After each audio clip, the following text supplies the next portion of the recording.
Click for IB Biology. Here we're going to be studying amino acids as part of our protein studies. We'll look at the structure of amino acids, the variety of different amino acids. We'll be looking at a process called transamination and how that relates to dietary amino acids. Should you wish, there's a PDF in the description that you can download and annotate with your own notes. And there's a quiz there as well that you can use to check your understanding of this course. Now you'll recall from cell biology, which you've probably covered, that amino acids are used on the ribosome to construct proteins, or polypeptides as we might call them. The individual amino acids are the substrate, and they are put together in an order, which is the order of the amino acids in the polypeptide, under the influence of the instructions coming from the gene, which are sent to the ribosome, the organelle, in the cytoplasm, which is itself composed of rRNA, and the gene is turned into messenger RNA, taking the instructions from the gene to the ribosome so that we put the amino acids together in the correct order. This topic will be pursued under genetics and perhaps when you're doing the nucleic acids.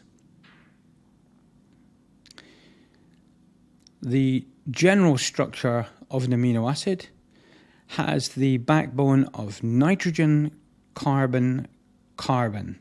Now remember, nitrogen has a valency of 3 and carbon has a valency of 4. So the background is nitrogen, carbon, carbon for all amino acids. On the nitrogen, there are 2 hydrogens, and this gives us the amino group. Then we have this structure here called the R group, and this central carbon is known as the alpha carbon. And we have here a group we've seen before when we were looking at the fatty acids, COOH, which you'll remember as the acid group. So once more, we've got the amino group at one end, the carboxylic acid group at the other end. We have the identified alpha carbon with its single hydrogen, and then we have this idea of the R group. Now in biological structures, there are 20 different amino acids, and what makes one amino acid different to the other is the particular R group which is attached to the alpha carbon. So there is no element called R. Rather, this stands for the 20 different groups which attach at this position.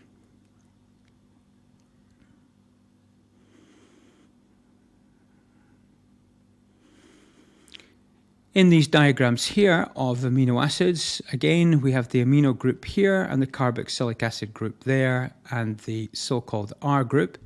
But in this case, what we're going to do is we're going to transform this using a single hydrogen as our R group, and we substitute it here in our drawing of the structure. And this particular amino acid is called glycine, perhaps the simplest of the amino acids. Here we have a different representation of the general structure, but it's essentially the same. And in this case, the R group is here. We're going to use a methyl group for that, so that's a carbon with 3 hydrogens attached, like so. And there it is there. And this amino acid is called alanine. So notice if we compare glycine and alanine, they've both got the amino group, they've both got the carboxylic acid group, but they have different R groups, which makes them different amino acids. If we look at the table of different R groups, then what we see is that some of these R groups are classified as being non-polar. You can see the different R groups which are shown here. Some of them are described as polar. Here we are here. Some of the R groups leave the amino acid with a charge, such as lysine, arginine, and histidine. And some of the amino acids, their R groups, are actually acidic. Students are not required to learn the individual R groups or the structures of all the 20 different amino acids. However, you could reasonably be asked, when given an R group, to redraw the amino acid. We are expected to appreciate that the R groups can be charged or polar or non-polar. They can be positively charged or negatively charged, and the impact of this is on the bonding and the folding and the shaping of the polypeptide chains, which we'll come across later in our consideration of protein structure.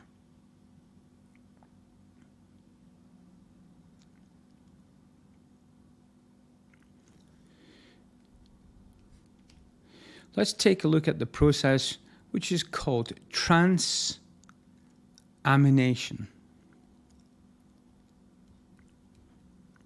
In this process, an amino acid with a particular R group, and here my example is the amino acid phenylalanine. So if we look for the R group, then it is this structure here. There is the nitrogen, carbon with the acid. And our R group is out here. And this particular R group is what we associate with phenylalanine.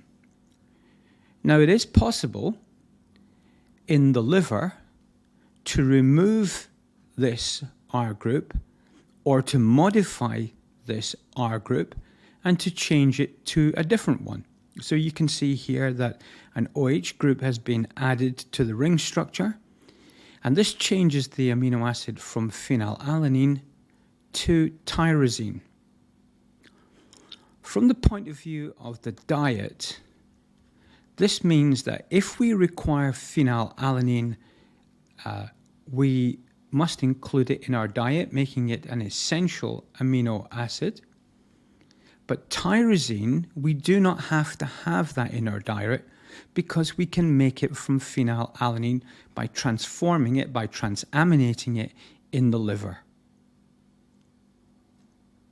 This particular example, showing the transformation of phenylalanine to tyrosine, is one that you may come across later when you're looking at genetics and genetic diseases. The next links, which are appearing below, lead us to the consideration of dipeptides and to the channel playlist for proteins.